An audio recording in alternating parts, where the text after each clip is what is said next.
Okay. My name is Uhn-Hawkins. My producer, director, wife, friend,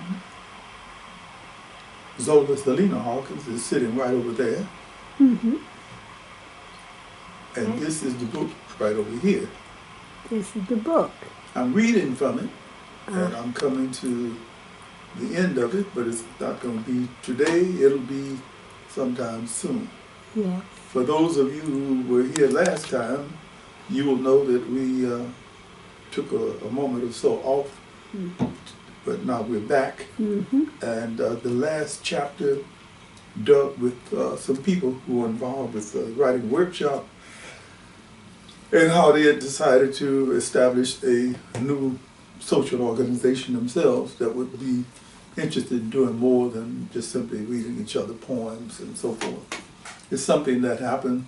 As a matter of fact, the precursor to it would be the Watts Writers Workshop and probably some other workshops that spawned in the wake of the 1965 Watts uprising, rebellion, which a lot of the mainstream media would always like to refer to as a riot. It wasn't a riot, it was more than that.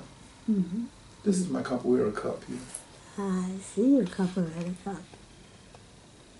Given to me, I guess as an anniversary gift of my celebration of my 40-some years in capoeira.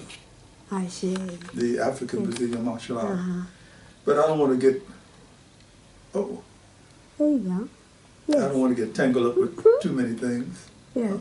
It's best to drink out of it, not look at it. I should think so. Definitely. There you go. Lemonade, lemonade, lemonade in the shade. Lemonade, lemonade to enforce your potency. Lemonade. The little thing a friend of mine used to do when he was drinking his lemonade. This is chapter 8. All right. And, it goes like this. Uh-huh. Uh-huh. Uh-huh. Huh? Uh-huh. Uh-huh. Uh-huh. Uh-huh. Uh-huh.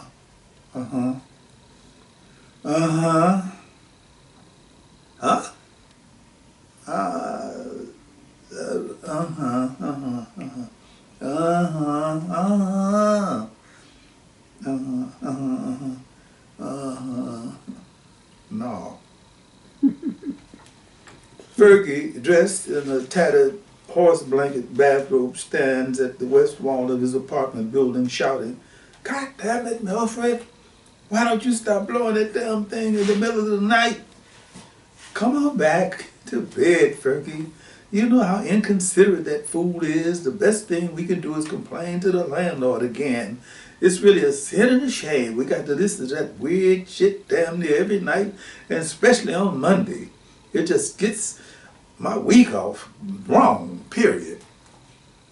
Fergie comes back to sit on the side of the bed looking disgusted. You know something?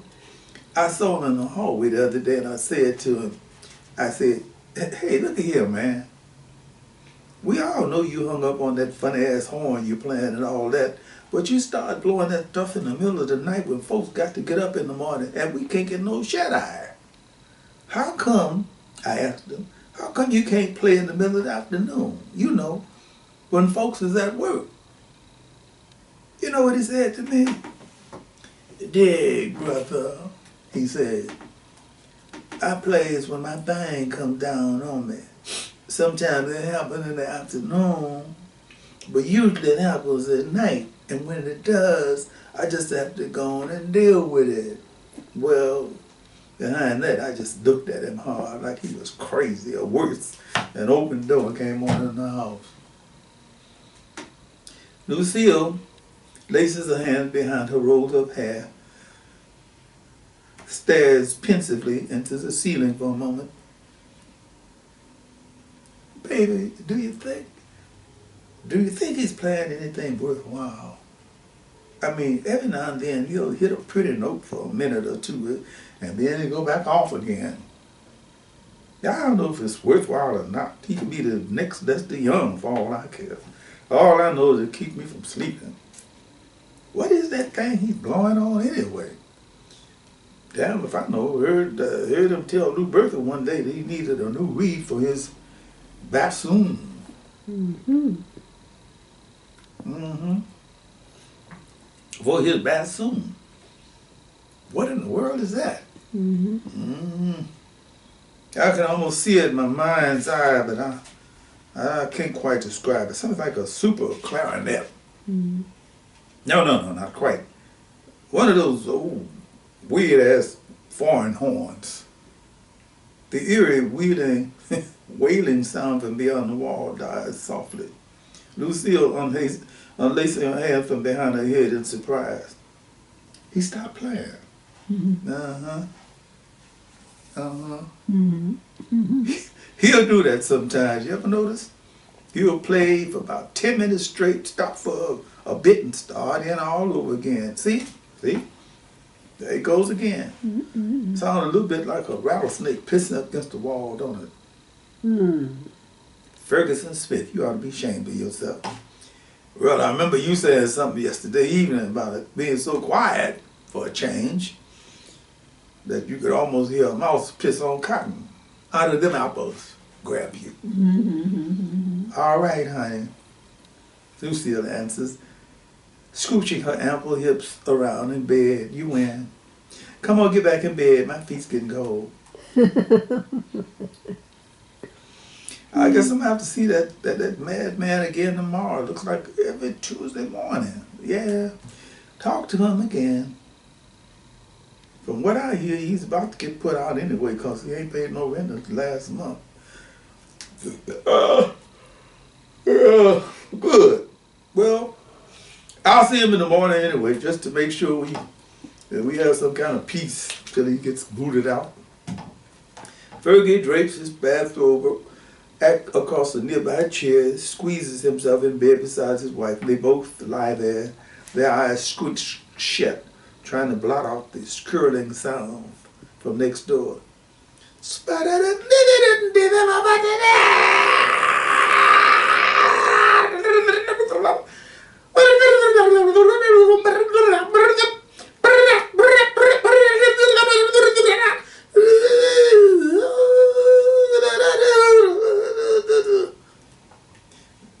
Milfred Hawkins.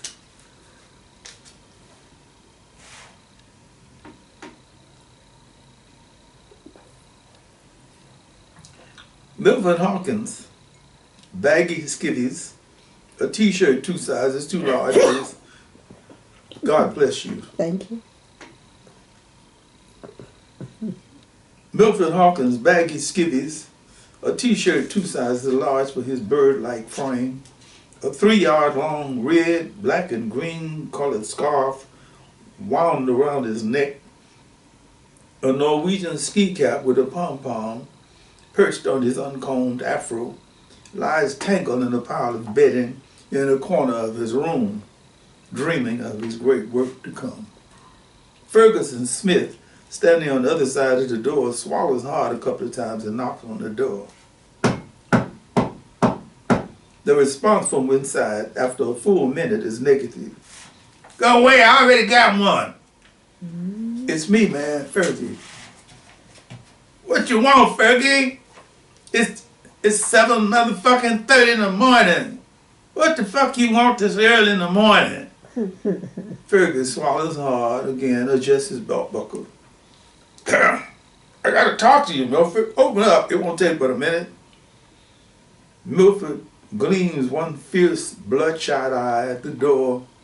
God damn, man, can't you talk to me later? I'm trying to cop some Z's. No, man, Fergie replies reluctantly. I got to talk to you now. It won't take but a minute.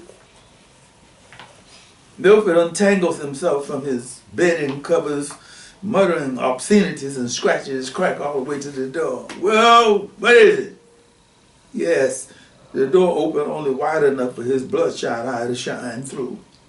Fergie, jolted a bit by the fierce look of the eye peering out at him, jacks his courage up. Hey, Brother Milfred, I hate to wake you up and all, but Now, I'm awake now. Milfred growls through the door between gritted teeth. Get to the point. I just got in the rack a few hours ago and I'm beat. Now tell me quick, what do you want? That's what I want to talk to you about, Milfred. About you being up so late. What about it? Milfred asks as he wanders around inside his left nostril with his little finger.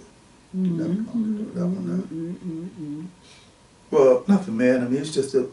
Well, when you stay up late, you keep everybody else awake.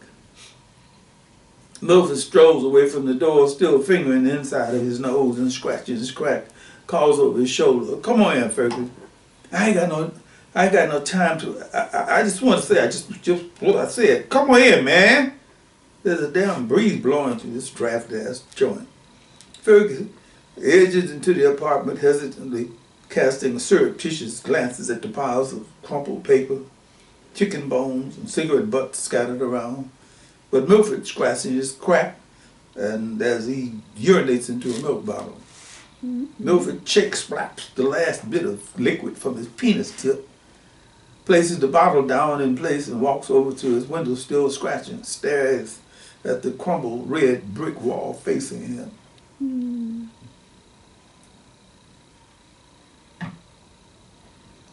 Brother, you know something? He asked Fergie quietly with his back to him. I told myself when I first moved into this joint, what was it, 4 or 5 months ago? 3 months ago. Fergie mumbles at him, trying not to wrinkle up his nose at the bad smells. You moved in March. 3 months. 90 long, hard, cold, cruel fucking days and nights. 3 months and 5 years of trying to get this goddamn thing together. Fergie, looking at a small segment of roaches march across the foot of his shoe. What thing? Milfred turns from the windows to a table piled high with banana peels, dirty socks, chicken bones, and music sheets. He digs his hands into the whole mess and starts flinging it in the air. This! God damn it, this! Milfred flings the sheets of paper and music up and again as Fergie pins him with a carefully controlled but scared expression on his face. Milfred flings the last sheets of paper over into there, bats them around a bit, crumbles down into his bedding amidst his shed massive tears. Fergie bends to pick up a couple of sheets, puzzled. What is this, Milfred? All these sheets.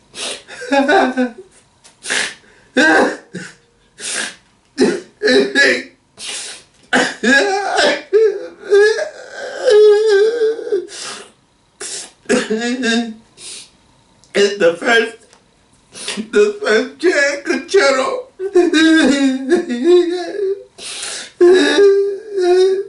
For Bassoon, the first Jazz Concerto for Bassoon. I can't get it together. I just can't get it together.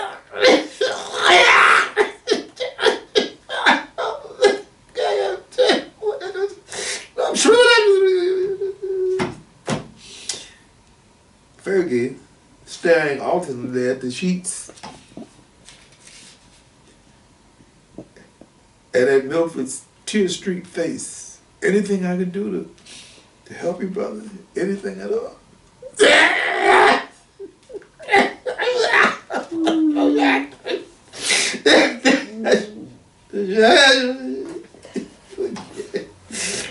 No, it's on me. It's on me.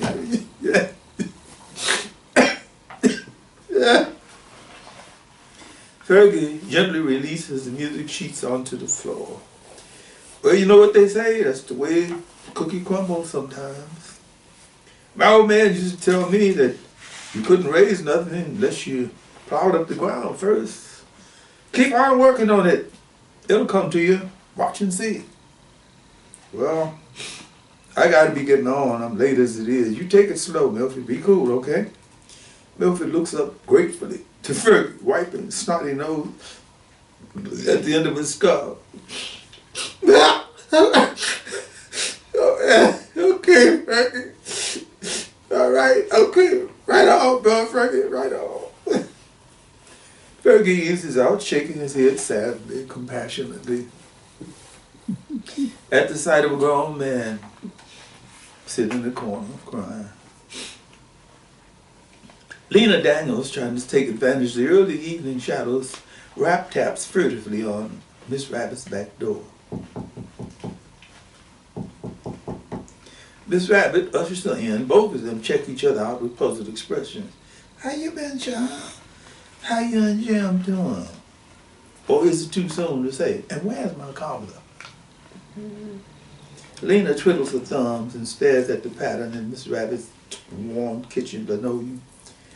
Everything's all right, I guess. Well, if everything is all right, what you doing here? Don't none of you women come see Miss Rabbit unless you got some problems or something. Lena, her watery eyes wandering hesitantly up to Miss Rabbit's face. I really ain't got no problem. Not exactly what you could really call the problem exactly. What I mean is, I haven't had time to fix that cobbler because, well, I just haven't had time. Miss Rabbit cocks her salt and peppered head at an understanding angle, beckons to Lena.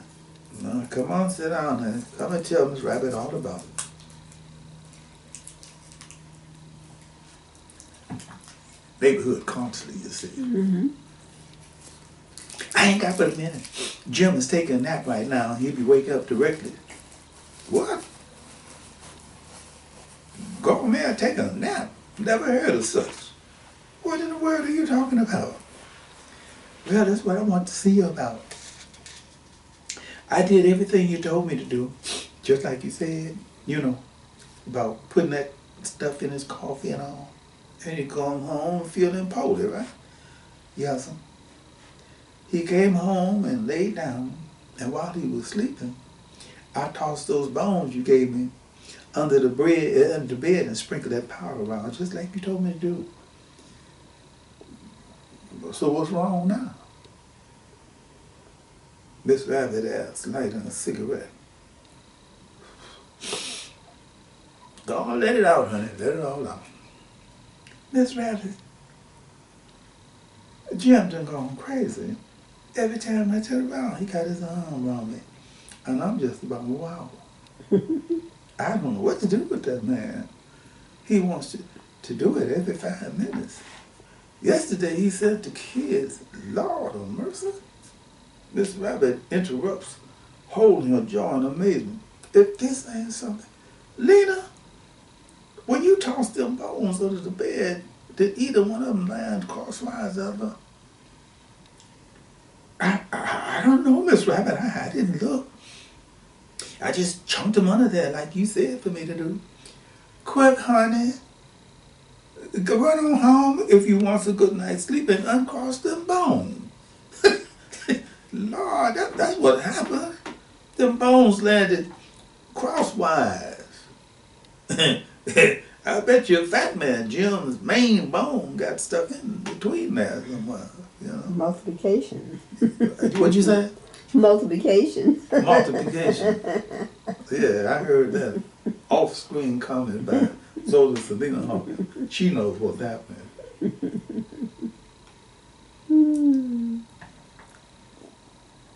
Miss Rabbit, I'll bring you that cobbler on the weekend for sure. Thanks a heap. I was really beginning to get worried. If you had any sense, girl, Miss Rabbit nearsightedly checks a nearby calendar. Today is just Wednesday. If you had any sense, you wouldn't uncross them bones till tomorrow. Or the next day, if I was you. Lena reacts in a pleasantly scandalized fashion. Miss Rabbit.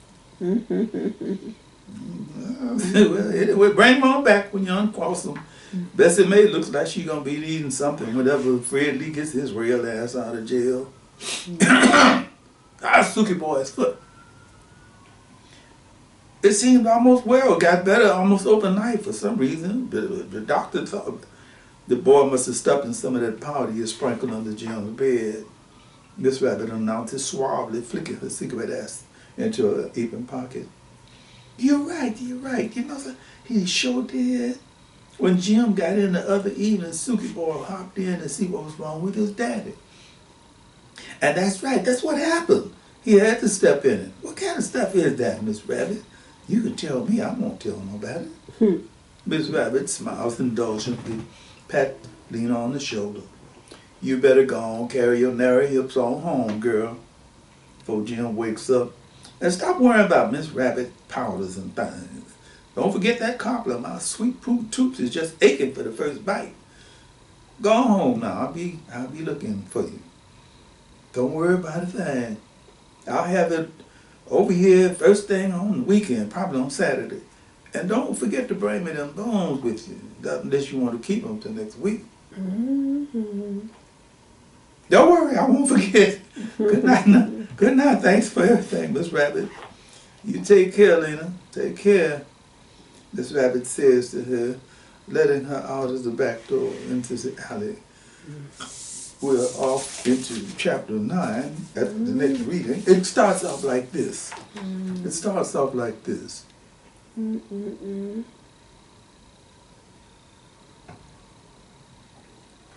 I said before, I'm trying to use little poetic transitions. And since one of our favorite musicians is a man deceased now who made a very great impact on the world of jazz, Blue Veins is the chapter title. Somewhere Miles Davis is blowing a lovely old cut called Blue Haze. The sound of his horn is sharp and bell-like, but soft and deliberate as it snakes through the swarming streets, curling about the worn shoulders of ancient grandmothers carrying downtown north side shopping bags in gnarled fingers. It trails hip Zulu ladies, unnaturally beautiful in their glistening, oil-shadowed faces with their flaring nostrils and flanged behinds, and even seems to spur on the darting business of grimy little Afroid faces in Soglin t-shirts who swoop bird-like in and out of the moving crowd. Maasai warriors plant themselves rhythmically in front of the darkened cavernous stick halls, pool cue spears resting easily on their manicured hands as they fish and attempt to pull in women. And now and then send one of the grimy faces off on a coded errand worth at least a quarter. Somewhere Miles Davis is blowing, and from another place Coltrane is too, and Lou Rawls, Aretha, Ray, and the Count, and always the Duke, and a slew of others, both old and avant-garde, mingling themselves with the swarm of the streets, unself-consciously, naturally. The music is secular and religious. It is soft and low in parts, or high and screeching. It is mad and as sane as any day in the Black Ghetto can be. The euphoria of the Black Saturday, or should I say, the euphoria of the Black Holiday Saturday, that refused to recognize reality another Sunday that was equally guilty or innocent, is over now. And the needles, herbs, and bottles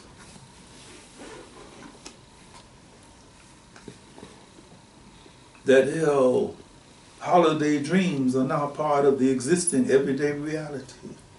The reality brings the snake of Miles's horn blowing through the crowd, fills the steamy avenues with the cry of the tortured, the yells and moans of the oppressed, and the silent screaming of the stomped down junkie.